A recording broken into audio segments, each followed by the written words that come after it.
Tamil astro life YouTube channel நேயர்கள் அனைவருக்கும் எனது இனிய வணக்கம். நான் உங்கள் டிஜே சுந்தரபாண்டி, சிவகாசியிலிருந்து.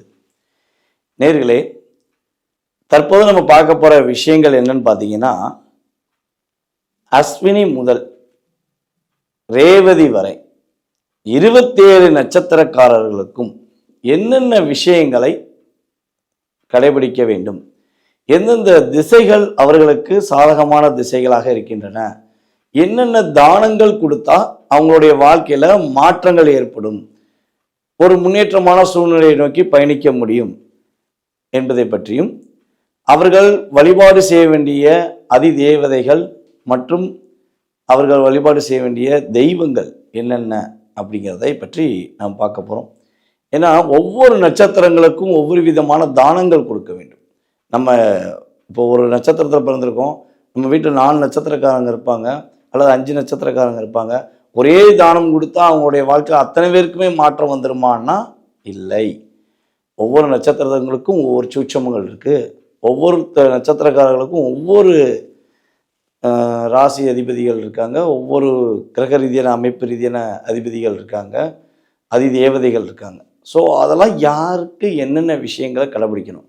இப்போ நமக்கு லோன் வேணும் அப்படின்னா நம்ம பேங்க்கில் போய் கேட்கலாம், அல்லது பணம் கொடுத்து மாற்றி விடுற நம்மளுடைய பக்கத்தில் இருக்க வட்டி கொடுத்து வாங்குறவங்கள்ட்ட கேட்க முடியும். கறிக்கடைக்காரங்கிட்ட போய் பணம் வேணும்னு கேட்டால் கொடுப்பாங்களா?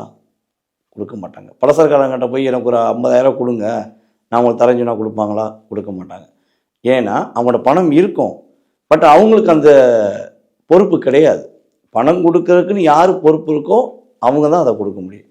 அதே மாதிரி நமக்கு எந்த விஷயத்தில் மாற்றம் ஏற்படுத்தணும்னு சொல்லி நம்மளுடைய இறைவன் யாரை நமக்கு நிர்ணயம் செஞ்சுருக்காங்களோ, நமக்கு எந்த விஷயத்தை நிர்ணயம் செஞ்சுருக்காங்களோ அந்த விஷயத்தை நம் சரியான முறையில் பயன்படுத்தும் பொழுது நம்மளுடைய வாழ்க்கையில் அதிர்ஷ்டங்களும் துன்பங்களும் விலகி அதிர்ஷ்டங்கள் அதிகமாகுவதற்கான ஒரு வாய்ப்புகளை ஏற்படுத்தி கொள்ளலாம் என்பதற்காக ஒவ்வொரு நட்சத்திரக்காரர்களுக்கும் அவருக்கேற்ற செயல்பாடுகள் என்னென்ன அப்படிங்கிறத தெளிவாக அந்த வீடியோவில் சொல்லியிருக்கோம். வீடியோ முழுமையாக பாருங்கள். இது பார்த்திங்கன்னா ஒரு நட்சத்திர ரீதியாக எடுத்த ஒரு சின்ன பொது பலன்கள் தான். நிறைய இருக்குது. ஒரு நட்சத்திரம் கடைபிடிக்க வேண்டிய விஷயங்கள், ஒரு நட்சத்திரக்காரர்கள் கடைபிடிக்க வேண்டிய விஷயங்கள், மிக அதிகமான விஷயங்கள் இருக்குது. அதில் உங்களுக்கு ஒரு பயனுள்ள விஷயங்களை எடுத்து உங்களுக்கு இந்த வீடியோவில் சொல்லியிருக்கேன். ஸோ வீடியோ முழுமையாக பாருங்கள். உங்களுடைய வாழ்க்கையில் மிகப்பெரிய மாற்றங்கள், நீங்கள் செய்கின்ற தானங்கள் மூலமாக உங்களுக்கு மிகப்பெரிய மாற்றங்களும் முன்னேற்றங்களும் கிடைக்க வேண்டும் என எல்லாம் வல்ல இறைவனை வேண்டிக் கொண்டு உங்களுக்கு இந்த வீடியோவை பதிவு போடுறேன்.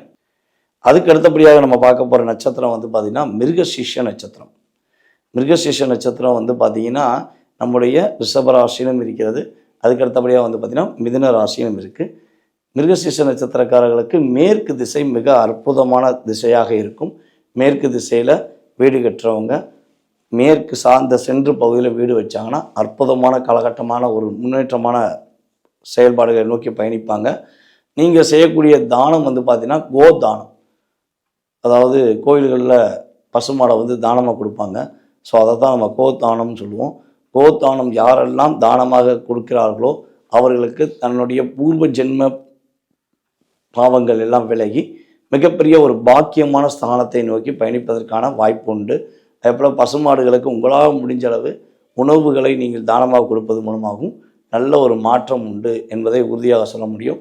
உங்களுக்கு அதிதேவதன் யார் பார்த்தீங்கன்னா சந்திர பகவான் அதிதேவனாக வருகிறார். உங்களுக்கு நீங்கள் வழிபாடு செய்ய வேண்டிய வழிபாடு அப்படின்னா முருகன் கோவில் வழிபாடு உங்களுடைய வாழ்க்கையில் மிகப்பெரிய மாற்றத்தை ஏற்படுத்தும். யாரெல்லாம் செவ்வாய்க்கிழமை மிருகசீர்ஷ நட்சத்திரத்தில் பிறந்தவர்கள் செவ்வாய்க்கிழமை முருகன் கோவிலில் சென்று மனதார வழிபாடு செய்கிறீர்களோ அவர்களுக்கு சகலவிதமான தோஷங்கள் நீங்கி அடுத்து நடைபெறுகின்ற தடைகளை விலக்கி வெற்றி காண்பதற்கான ஒரு அற்புதமான காலகட்டமாக எடுத்துக்கொள்ளலாம். சூர சமூகாசம் நடக்கிற இடங்களில் கட்டாயமாக போய் கலந்துக்கோங்க.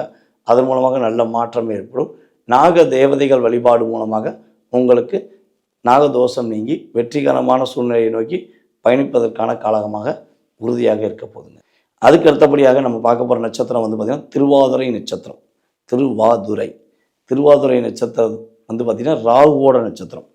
ராகு எப்பவுமே பார்த்திங்கன்னா பிரம்மாண்டத்தை எதிர்நோக்கி உட்கார்ந்துருப்பார்.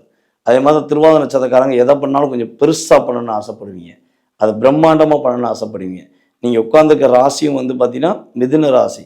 மிதுன ராசிக்கு அதிபதி யார் பார்த்தீங்கன்னா புதன் பகவான். ஒரு விஷயத்தை ரெண்டாக செய்யக்கூடிய தன்மை, இரட்டிப்பாக செய்யக்கூடிய தன்மையெல்லாம் உங்களுக்கு அதிகமாக இருக்கும். உங்களுக்கு ஏற்ற திசை அப்படின்னு சொல்லி பார்த்தீங்கன்னா வடமேற்கு திசை உங்களுக்கு ரொம்ப அற்புதமான திசையாக இருக்கிறது. நீங்கள் வடமேற்கு திசையில் எந்த விஷயம் தொடங்கினாலும் உங்களுக்கு இரட்டிப்பாகும், பொருளாதார நிலையின் முன்னேற்றம் இருக்கும். நீங்கள் என்ன எதிர்பார்த்தீங்களோ அதில் ஒரு மிகப்பெரிய மாற்றத்தை சந்திக்கக்கூடிய தன்மையில் கிரக நிலைகள் உங்களுக்கு ஏற்படுத்தி கொடுக்கும் என்பது நிதர்சனமான உண்மை. அதே போல் நீங்கள் கொடுக்க வேண்டிய தானம் அப்படின்னு பார்த்தீங்கன்னா எள் தானம். எள் தானமாக கொடுக்க கொடுக்க கொடுக்க எள் உருண்டை, எள் சம்மந்தப்பட்ட உணவுகள் செஞ்சு நீங்கள் தானமாக கொடுக்க கொடுக்க உங்களுடைய கர்ம வினைகளிலிருந்து பல விதமான பாதிப்புகள் குறைஞ்சு நீங்கள் நல்ல விதமான முன்னேற்றத்தை நோக்கி பயணிப்பதற்கான சூழ்நிலை உண்டு. உங்களுக்கு அதிதேவதன் யார் பார்த்தீங்கன்னா சிவன். நீங்கள் சிவன் கோயில் வழிபாடு, ராகு ஸ்தலங்கள் வழிபாடு பின்பற்றுவதன் மூலமாக உங்களோட சகல விதமான தோஷங்கள் நீங்கி வெற்றிகரமான சூழ்நிலையை நோக்கி பயணிக்க வாய்ப்புண்டு. ஞாயிற்றுக்கிழமை ராகு கால வேளையில் நீங்கள் உறுதியாக வழிபாடு செய்யுங்க. உங்களுக்கு மிகப்பெரிய ஒரு முன்னேற்றமான சூழ்நிலையை நோக்கி நீங்கள் பயணிக்க முடியும். அதுக்கு அடுத்தபடியாக வந்து பார்த்தீங்கன்னா புனபூஷ நட்சத்திரம். புனபூஷ நட்சத்திரம் வந்து பார்த்தீங்கன்னா நம்மளுடைய மிதுன ராசியிலும் இருக்கிறது. அதுக்கு அடுத்தபடியாக வந்து பார்த்தீங்கன்னா நம்மளுடைய கடகராசியிலும் இருக்குது. புனபூஷ நட்சத்திரத்தின் அதிபதி யாருன்னு பார்த்தீங்கன்னா குரு பகவான். இப்போ குரு பகவானே உங்கள் ராசிக்கு நட்சத்திர அதிபதியாக வருவது உங்களுக்கு மிகப்பெரிய பாக்கியம், மிக அற்புதமான ஒரு உன்னதமான கிரகம் அப்படின்னு சொல்லலாம். சுப கிரகம். உன்னதமான கிரகங்கள் எல்லாமே உன்னதமான கிரகம் தான். இதில் சுப கிரகம் அப்படின்னா நம்மளுடைய குருவை நம்ம எடுத்துக்குவோம். குரு பகவான் நட்சத்திரமாக கொண்ட புனபூஷ நட்சத்திரக்காரர்களுக்கு ஏற்ற திசை என்ன திசைன்னு வந்து பார்த்திங்கன்னா வடக்கு திசை. வடக்கு திசை புனபூஷ நட்சத்திரத்துக்கு மிக அற்புதமான திசையாக இருக்கும். வடக்கு திசையில் வீடு கட்டி கொள்ளலாம். வடக்கு திசையில் உங்களுடைய அலுவலகம் அல்லது உங்களுக்கு பிடித்தமான செயல்பாடுகளை நீங்கள் செயல்படுத்தலாம் என்பது உண்மை. நீங்கள் தானமாக கொடுக்க வேண்டிய தானம் என்ன பார்த்தீங்கன்னா அன்னதானம். எந்த கோயில்களில் அன்னதானம் நடந்தாலும் உங்களுடைய பங்களிப்பு முடிந்தளவு ஏதாவது ஒரு பங்களிப்பு கட்டாயமாக செய்யுங்க. ஒன்று நீங்கள் அந்த கோயிலோட அன்னதானத்தை முழுமையாக ஏற்றுக்கொண்டாலும் சரி, அல்லது நீங்கள் ஏதாவது அந்த அன்னதானத்துக்கு உங்களால் முடிந்த உதவியை செய்வது மிகப்பெரிய நல்ல விஷயம். உங்களுடைய வழிபாடு அப்படின்னு சொல்லி பார்த்தீங்கன்னா ஸ்ரீராமன் வழிபாடு, சீதாலட்சுமி அன்னை வழிபாடு உங்களுக்கு மிகப்பெரிய ஒரு வெற்றிகரமான சூழ்நிலையை உருவாக்கும். யாரெல்லாம் ஸ்ரீராம ஜெயம் ஸ்ரீராம ஜெயம் என்று புனபூஷ நட்சத்திரக்காரர்கள் ஒரு நாளைக்கு எத்தனை முறை சொல்கிறார்களோ, எத்தனை முறை எழுதுகிறார்களோ, அவர்களுடைய வாழ்க்கையில் பலவிதமான முன்னேற்றமான சூழ்நிலையை நோக்கி பயணிக்க ஒரு அற்புதமான ஒரு சூழ்நிலை உருவாகப் போகிறது. ஆகவே கட்டாயமாக ஸ்ரீராம ஜெயம் எழுதுங்கள், ஸ்ரீராமனை அதிகமாக துதியுங்கள், சீதாலட்சுமி அன்னையும் மனதார வழிபாடு செய்யுங்கள். உங்களுடைய கர்ம வினையில் உள்ள பிரச்சனைகளை நீங்கள் சரி செய்து ஒரு மாற்றத்தை ஏற்படுத்தி கொள்ளலாம்.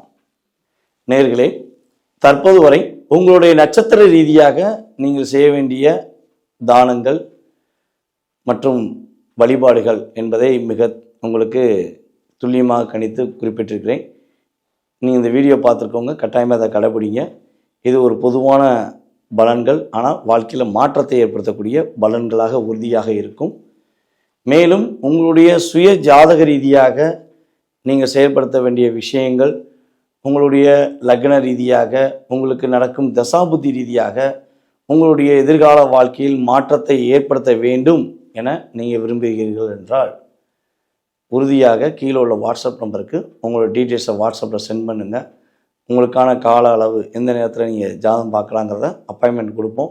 ஸோ அதற்கான கட்டணத்தை செலுத்திய பிறகு உங்களுக்கு முன்பதிவு செய்து ஜாதக பலன் மிக துல்லியமாக தெளிவாக எடுத்துரைக்க ஸ்ரீ பாலாம்பிகா ஜோதிட ஆராய்ச்சி மையம் சார்பாக உங்களுக்கு உதவி செய்கிறேன் என குறிப்பிடுகிறேன். மேலும் ஜாதகமே இல்லை, என்னுடைய எதிர்காலத்தை தெரிஞ்சுக்கிற முடியாதா, என்னோட வாழ்க்கையில் ஒரு மாற்றம் ஏற்படாதா அப்படின்னு சொல்லி மனசுக்குள்ள கேள்விகள் யாருக்கும் இருக்குன்னா கவலைப்பட வேண்டாம். உங்களுக்கும் உங்களுடைய எதிர்காலத்தை கணித்து கூற உறுதியாக முடியும். பிரசன்னம் என்ற அற்புதமான கலைகள் எங்களுடைய முன்னோர்கள், எங்களுடைய குருநாதர்கள் எங்களுக்கு கற்றுக் கொடுத்துருக்காங்க. ஸோ அதன் அடிப்படையில் உங்களுக்கு பலன்கள் கூற காத்திருக்கிறேன். ஜாதகம் இல்லாதவர்களும் பலன்கள் தெரிஞ்சுக்கலாம். வாஸ்து ரீதியான குறைபாடுகள் ஏதேனும் இருக்குது, இந்த வீட்டுக்குள்ளே போனதுலேருந்தே எனக்கு பிரச்சனையாக இருக்குது, எனக்கு பெரிய ஒரு மன அழுத்தத்தை கொடுக்குது அப்படின்னு சொல்லி வாஸ்து ரீதியான பிரச்சனைகளிலிருந்தும் நீங்கள் விடுபெற உறுதியாக எங்களை தொடர்பு கொள்ளலாம். வாய்ப்பளித்த நல்ல உள்ளங்களுக்கும் மேலும் இந்த வீடியோவை பார்த்து கொண்டும் எங்களை மேலும் மேலும் ஆதரவு கொடுத்து கொண்டிருக்கும் நமது நேயர்கள் அனைவருக்கும் எனது இனிய வணக்கத்தையும் பணிவான நன்றியும் கூறி விடைபெறுகிறேன். அடுத்த வீடியோவில் உங்களை சந்திக்கும் வரை தற்போது விடைபெறுகிறேன். நான் உங்கள் டிஜே சுந்தரபாண்டி, சிவகாசியிலிருந்து. நன்றி, வணக்கம்.